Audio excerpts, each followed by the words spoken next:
And as always, your views and comments are welcome on this show. Look for us on our social media handles at Joy News on Facebook, Joy News also on Twitter. Send us that message with the hashtag The Pulse. We will be glad to share your thoughts with the rest of the world.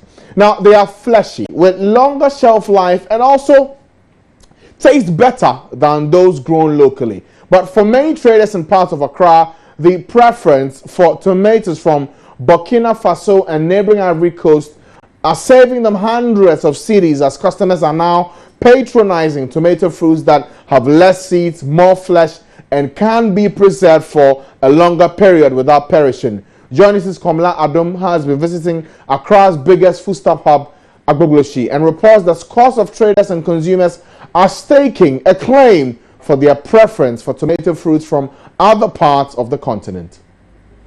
One of the most important essentials when it comes to cooking in our local setting is the tomato fruits, and this particular fruit is grown in various parts of the country, and traders as well as farmers are making some income from these fruits. But for the past few years there has been reports that the particular fruits, the tomato fruits, is being imported from Ivory Coast as well as Burkina Faso for various reasons. So today we are here at the Agbogloshi market to find out from some of the traders of this particular fruits, why is it that they prefer the fruits that are brought from Ivory Coast as well as Burkina Faso as compared to the fruits that are grown here in Ghana. So I'll be speaking to a few of them to tell me what the story is.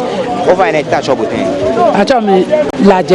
Okay, in like a show home tomatoes here be bami how tomatoes ni Ghana kenoni Burkina Faso tenoni no home.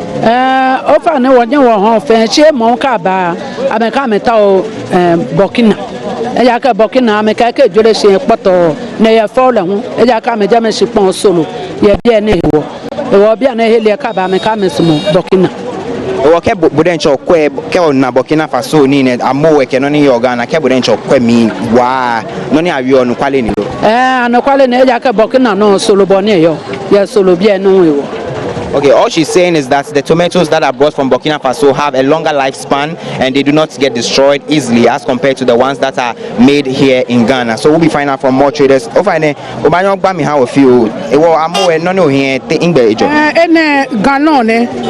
Ghana nuye miwa ni wuye hufa nike mashiwe eke poto shi Burkina bia no ke de etu kopo na gashama na le jole shi etu o efe noko wu hufa ye mi ne ngou ne ye fine shi danto na ke ko mba ne wandu ye bia ne wona Burkina bia no e ko tun aga wo shipon ne biji Ghana no e ba anya du Burkina bia no na gbe Burkina bia no hu e ko kwa mi ona ke nu be mi ton she ne be ko ka ho ni alo ke poshi tolerant ona ke nu tae mi ka ke ba hu ke ma shije na no be sele shi Burkina no le nyu yi ochi ni efe no ko na le ba poto e chomo e ku a ko na squeeze on ne fi ona kan e wo Burkina no hi fe wo ma na mi no shi wo mbo moden ake wo ba nye wo fi ame no ka wo moden ni wo na me wuye wo ba du ye bia na e fine wo ndo pe ke ni ba wo na ake ma na mi no esele ochon lo wa me o wi ake shi Burkina no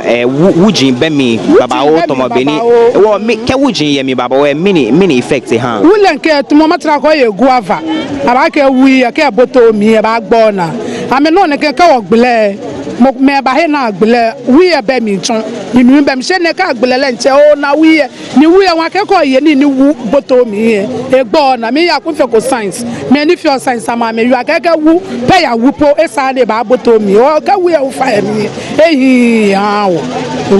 All she's saying also is that the tomato fruits that are brought from Burkina Faso and other parts of the African continent are stronger as compared to those that are grown in Ghana, and she also makes the point that the seeds in the fruits that are brought from Burkina Faso are less as compared to the ones that are in Ghana. She also adds that some health experts have been telling them that the seeds are very dangerous. So when you have so many seeds in the tomato fruits and you use them, and for example you even swallow some of the seeds, it could cause some health complications for you. So she is saying that the Burkina Faso tomatoes are having very less seeds, and that is making the patronage of that particular kind of tomatoes very profitable here at the Agbogloshi market. I'll be speaking to some more people. Tomatoes here, tomatoes you home. Tomatoes Burkina no legit tomatoes ni o fine. No me pi small wa fe bo bien no. E da ka wo bien no nu so shin Burkina no le nu bemi. O wo small Burkina no wa fe bien no. she can't know your tomato say me why Jane no money here work out of float tomato can call use tomato say no you me honey floor ba follow Jane na kan. O fa na Jane na kan can we me pie honey floor agbi e honey floor nwango she Burkina no le ko ke fe floor ha floor ngo fine she will be na no ko ke fe floor ha floor na wa wo small Burkina no okay but tomoshikani nyeke here to amowe no ni your Burkina ke be can you compare in your tenoni Jane no ni your wa Burkina no jala wa fe bi ene no Burkina ka oba wa take your safer no ka ahio she bi ene no le cd say wo ka ahio wo Burkina no jino ni ehiwa woni jala wa me was still nye ahio because ke oba chake shika ke safer than oba ahe na kan amojin she oba nyo he na kan amo no ye Ghana ke Ghana city me wo equality e wo no take your shika ke ya no ahio wo can it Germany nya ahe for example ochie nye yo Germany than in Ghana 1 week or your 1 week than wo ba. Okay, all she's also saying is that as her fellow people have said, the tomato fruit that is brought from Burkina Faso doesn't have as much water as the local tomato fruits has here in Ghana. I've been asking her, it is not the case that the tomato fruits that are made in Ghana with so much water will increase the food that we make here in Ghana. But she tells me that when we are making stews, for example, and you use the tomatoes from Ghana, the excess water in the tomato fruits will make the stew very watery and would not make it as palatable as the Burkina Faso tomatoes would have made it. So let me pick their final thoughts from them, what they think going forward can be done to address the situation. Well, local farmers say afi koni ame tomato say am meat na kan standard there ni yeta wo no no small ame feedi ame ta Burkina wiye ko kona ame do ye bi ene because say ka me do ye bi ene won wo Ghana won wo ba na shika wo futuro emi fe no no ba ya me ko manse ni no mo ke ni bi ye je wo acha ke se fa be pele ja yi wa mi plawo ni gba hu jeke na no ba je no ba be etobo gbon mo ahun be ko ba le nche na ase o na loko shika wo he ya o ma na emi ye wa na aka ma na emi bi e ka bi e wo cross wo border ona ni emi na gbene season hu na kan Burkina no ame season ye enu ame season ye wo won pa me fa me se ni ji Ghana bi ye won pa me fa na me ta o Burkina wi ye ko na me du ye bi no wonye wo he no ka me atuni no ka ya moko man no ha me mo ame nani no Ghana bi wo na ni no ta wo ye le ngom no pe ke gba wo na.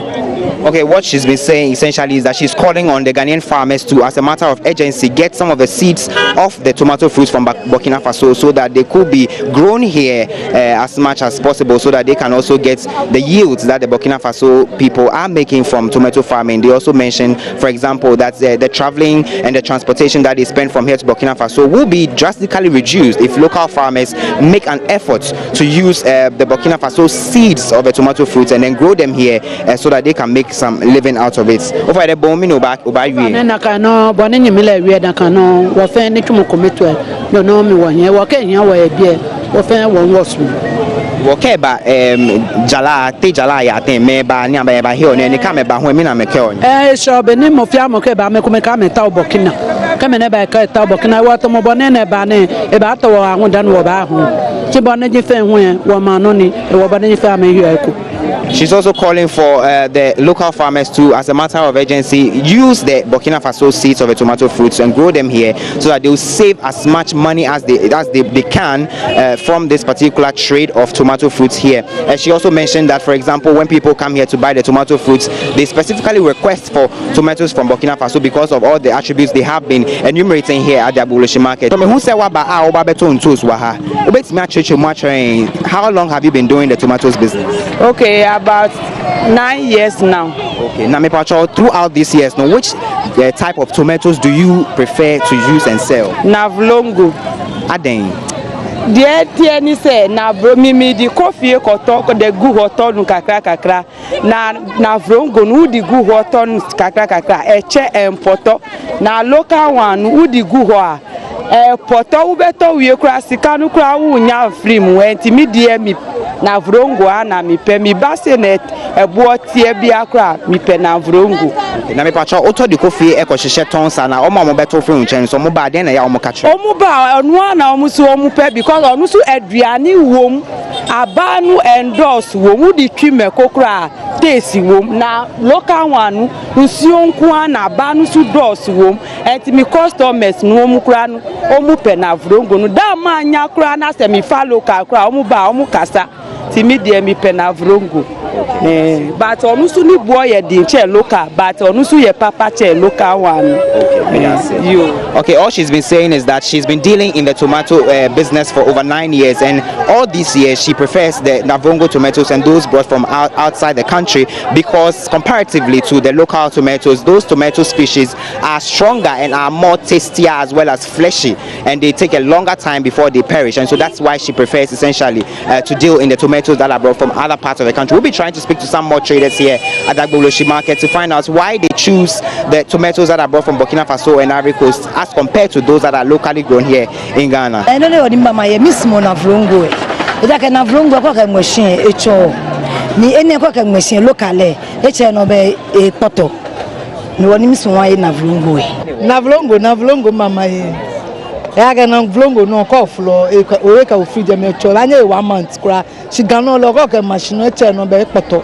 Whatever was Monavrongo for Gano. Okay, if I depend on man, I've been my Yakan Navrongo, it's 1 free 1 month. I mean, I could have I said, be in no time by a Jalabawa. No miss my I about the Christmas, I never like it when I say setting with you. Okay.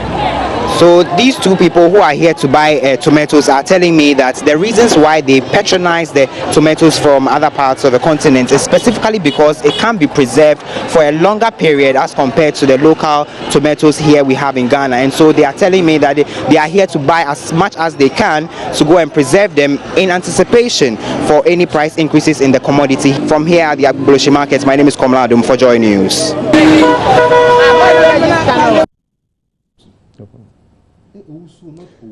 You're welcome back, and with that report, let's delve into the issues and let's look at the consequence for those who work hard to even produce the tomatoes, be it Ghanaian, Burkinabe, or that from Ivory Coast. Well, joining us in the studio today is Bismarck Owusu-Norte. He is one of the program officers for the Peasant Farmers Association of Ghana. Thank you, sir, for joining us today. Thank you very much for having me. So, for how long have we known that the Ghanaian breed of tomatoes is very unpopular on the local market?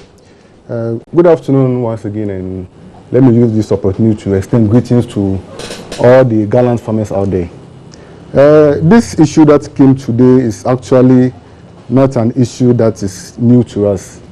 It's something that has been going on over the years.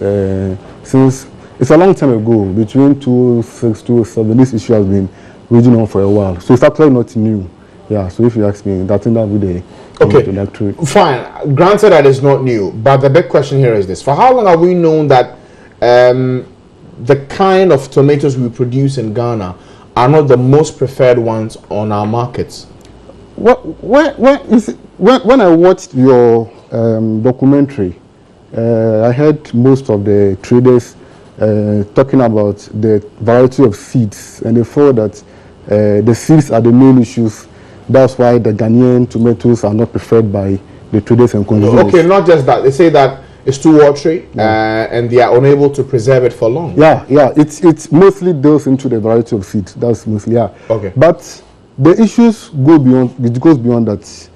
The Ghanaian tomatoes, the ones that we cultivate in this country, we have to look back and look at the farming practices that we do as a country.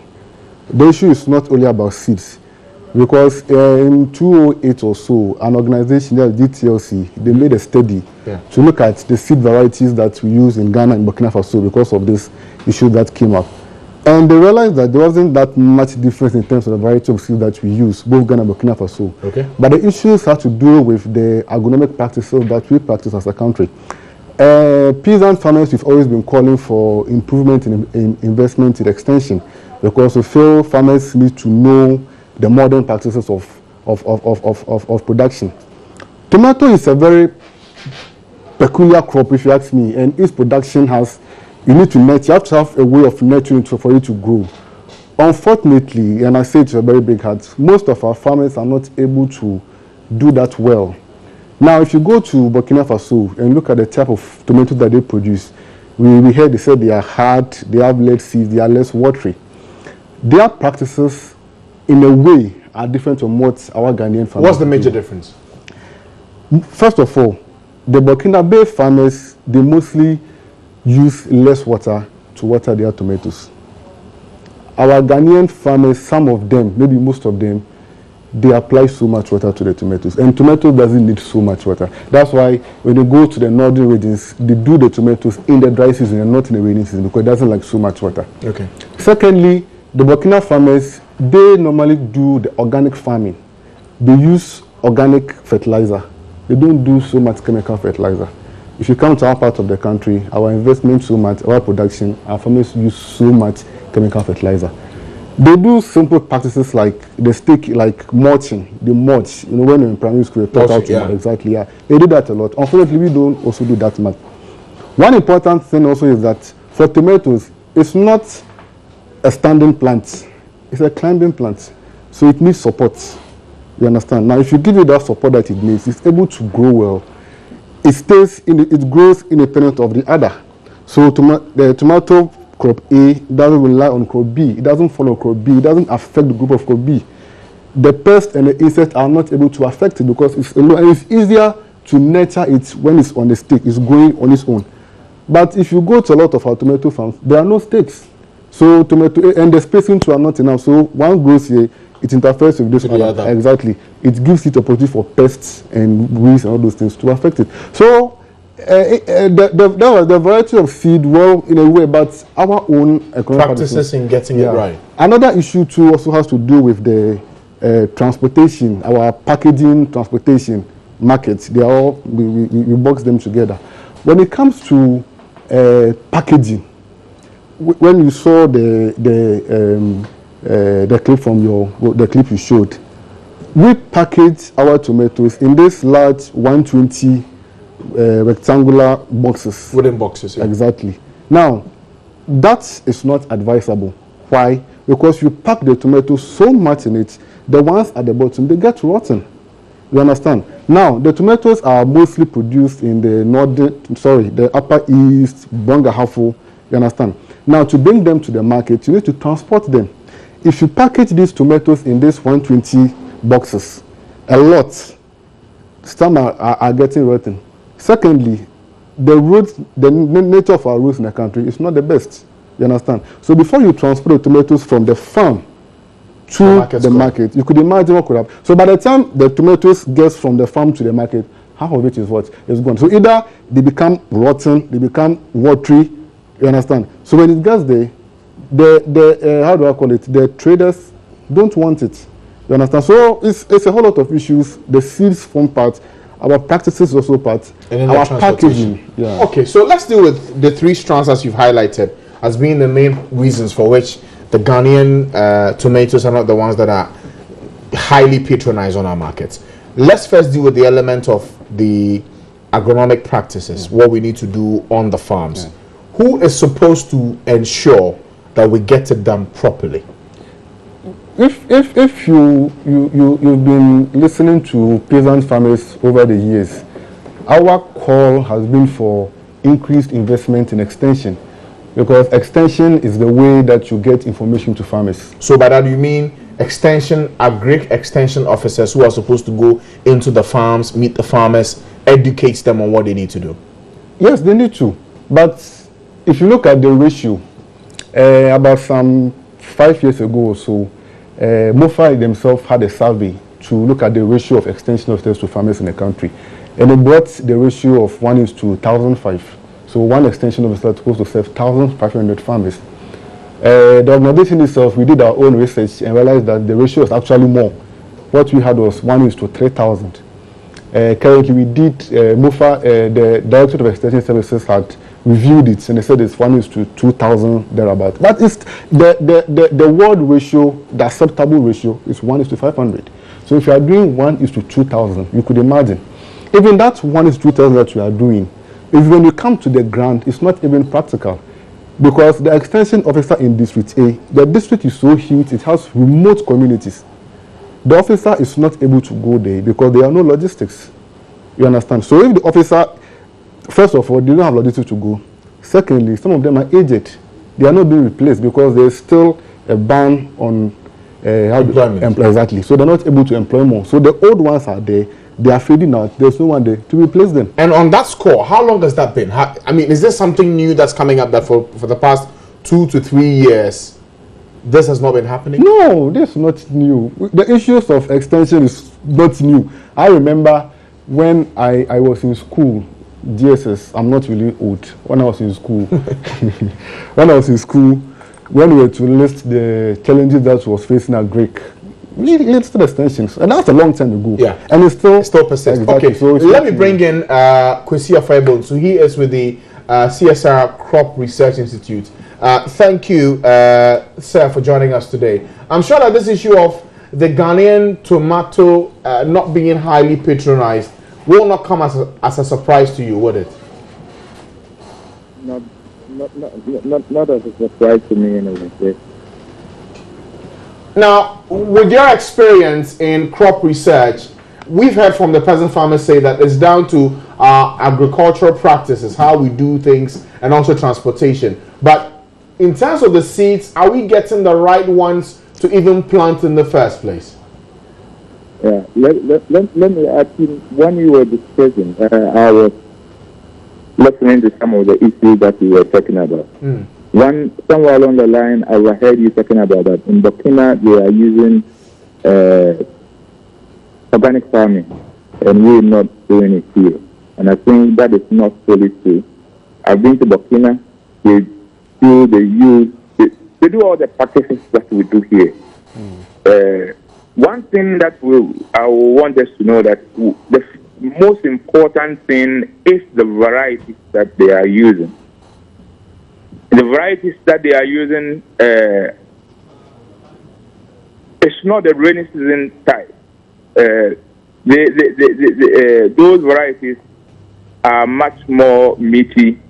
You have less content in it, and the flesh is hard, so they can withstand the pressures of transportation. And those ones, production of those ones goes with certain practices. I can give you an example in Ghana here.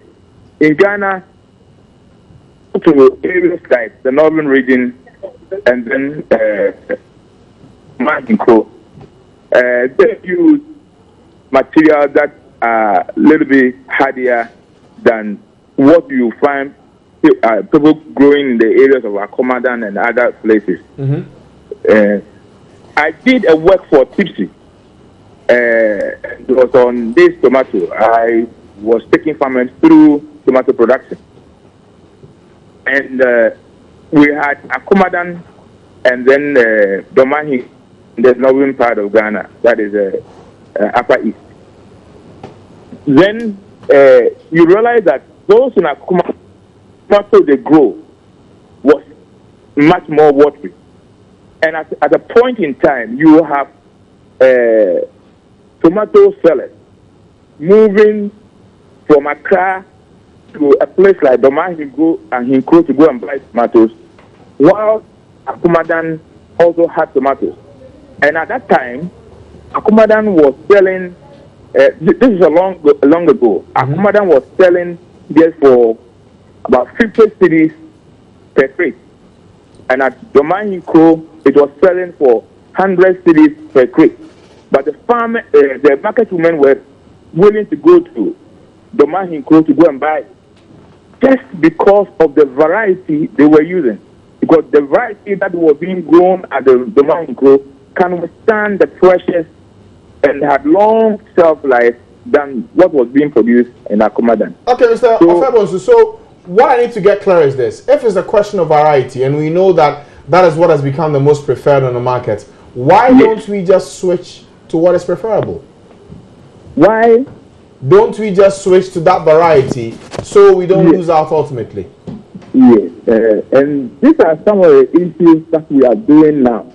And I said now under what? In fact, just 2 weeks ago, I was in Burkina Faso to get some of the varieties that we bring down here. And maybe somewhere along the line, I'll get my work coordinator to talk here. In fact, I'm in a greenhouse, tomato greenhouse, that we are having a crop research with her right now. And what we have done is we have gone to Burkina, we have taken some of the varieties that they are growing there. We want to come and grow them in Ghana here and see how they perform. And if they perform, we are going to disseminate this into farms. But does it end with just getting the variety to plant here? Because the President Farmers Association have made it clear that even extension officers whose job is to educate farmers on how to even grow these crops properly are virtually non-existent. Even if they are available, they are so old, they are unable to go to the farms. Should we fix that aspect as well? For the extension problem, I think that one is an old. In fact, there are certain things that we know as a country, but we always fail to do. The rate of extension that is to farmer ratio is just too high. Why can one person be dealing with about 6,000 or plus farmers? What sort of information, what sort of training, or what sort of technique can such a person pass to them? So at a point in time, you realize that the extension man has to sit down and assume to be working while he's not working. Because sometimes even the money or the logistics to go to the field is not there. So as a country, we must sit up. That is all we need to do. If we want, when you say we should sit up, what exactly should we do? I mean, we pay a lot of lip services to agriculture. We are saying that we are doing this, but if we are not giving the training to you go to Burkina and elsewhere, the farmers are getting the extension. We are telling them what they need to do. We are not doing it, and we still want to get the produce. All right, and by that you mean the Agricultural Ministry should be doing more in this regard? They should be doing more. But if you say so, for the CSRL Crop Research Institute, you work closely with them, don't you? Look, crop research, we do the research.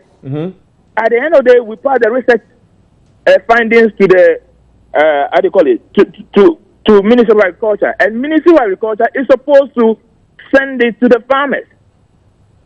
And they don't? And not that, and they don't. The capacity is not there. Is it the directors that are going to do it when the director don't have the extension personnel on the ground? How is he going to transfer it to them?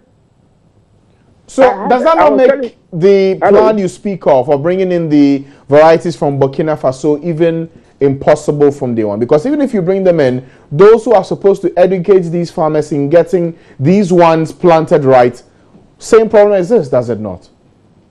Yes. So it means that, yes, there is a program to make sure that we are getting the right varieties here. Now, even when we get the right variety, now, somewhere along the line, there is going to be a blockage. Let me give you an example. How do you call it? Kwame Nkrumah Circle. We are having a big overhead interchange being created there. It is going to ease transport. You will move to another point, you have another overhead there. Then, but from that end, if there is nothing there to ease it, all the traffic is going to choke up there. The traffic is going to choke up there. So the same way, we have brought the varieties in. We test them, we see that they are good. Now, if they are good, we need to pass it on to extension. Now, extension don't have the staff to send it to the farmers. They don't have the staff to send the technologies that goes with it to the farmers. So how are the farmers going to get the produce to the table? Okay. Thank you so much for your time, Mr. Kwesi Ofebonsu with the CSR Crop Research Institute. And listening to him, you can just understand that it's beginning to look like a mission impossible in dealing with this challenge. But Mr. Norte, as we wrap up this conversation, we've heard from Mr. Ofebunsu, made it clear that there are plans to bring in the variety of seeds from Burkina Faso into Ghana. But in fact, if you look at the problems you've itemized so elaborately, it looks as though we cannot fix this challenge. This will continue to stay with us for quite a long time. Let me quickly react to Mr. Ofe, right? Yeah, we thank him. I thank him for his intervention. As a matter of fact, about some years ago, when it comes to this issue of variety, as I said, we try to look at the different varieties that Ghana as a country we were planting compared to Burkina Faso. And there's this variety they called No Name. That's the name of the variety. Yeah. It's called No Name. No Name. Yeah, but now they call it Petomek.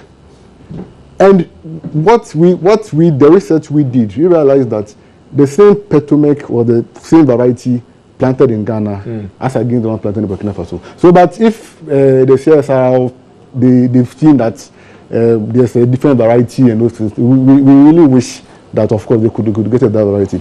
Now, in the way forward, you seem to express that it looks like we're stuck. Yeah. But when it comes to the commitment level and the investment level, I feel that's where there's a big challenge.